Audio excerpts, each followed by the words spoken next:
Hey, what's up, everybody? True Boxing here. Thank you for coming back to Get Hit with the Truth. So today we're continuing my annual top 10s, ending 2024, heading into 2025, as we are going to look at my #1 super bantamweight in the world right now, the reigning undefeated and undisputed super bantamweight world champion, the monster Naoya Inoue.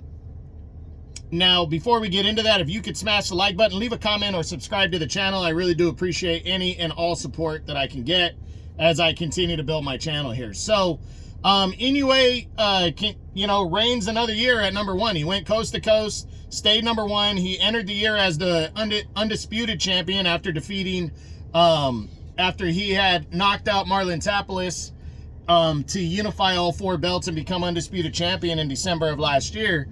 And he returned in May and would continue to want to dominate 122. So he would take on his WBC mandatory challenger and former 2-division champion Luis Nery, and after history was made and he got put down for the first time in his career, he battled back, broke down Luis Nery, and brutally knocked him out in the 6th round of their fight as he held on to his undisputed title. Then a lot of people thought he was going to fight his other mandatory MJ Marajan Akhmadaliev, but instead he decided to defend against former champion TJ Doheny. Kind of a meaningless fight, since Doheny really didn't earn it, but he went and did the fight anyways, and busted up TJ Doheny. 7th round TKO victory as he again retained his undisputed title.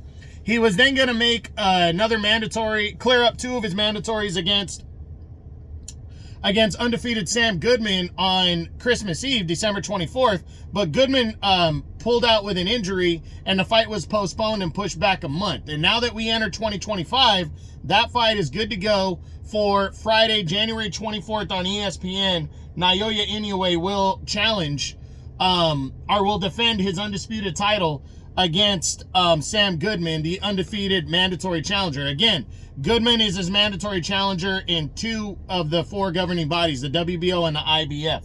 So that's what's going on with Inoue. He's 31 years old now. Overall, he is 28-0 with 25 knockouts. He went 2-0 with 2 knockouts in 2024. The sky is still the limit for Naoya Inoue. His plan on the year and it could change, but he's going to stay at 122, at least, in my opinion, for at least 1 more year. I think he is going to, he's going to eventually move up to 126, but I think he's going to get past Goodman, and then in May, he'll probably return and fight one of 2 fighters in either Marajan Akhmadaliev, the former unified champ, the WBA interim champ right now, his mandatory challenger in the WBA, or he's going to fight his WBC mandatory challenger, the undefeated #1 contender, David Picasso. Well, he's the #1 contender. I don't know if he's the mandatory yet. I think one of those 2 guys is going to get the May fight. And then after that, I think it's one of 2 fights. I would favor that he's going to fight a bantamweight champion, Junto Nakatani, after that. But I do think there's a possibility that he could face off against Bam Rodriguez, the super flyweight champion right now. The Bam fight would be a pound-for-pound type fight. So would the Junto Nakatani fight. That would be somewhat of a pound-for-pound type fight as well. But I really believe that that Inoue wants to stay here, and he wants that super fight with Nakatani towards the end of the year, or a super fight with Bam Rodriguez, or both.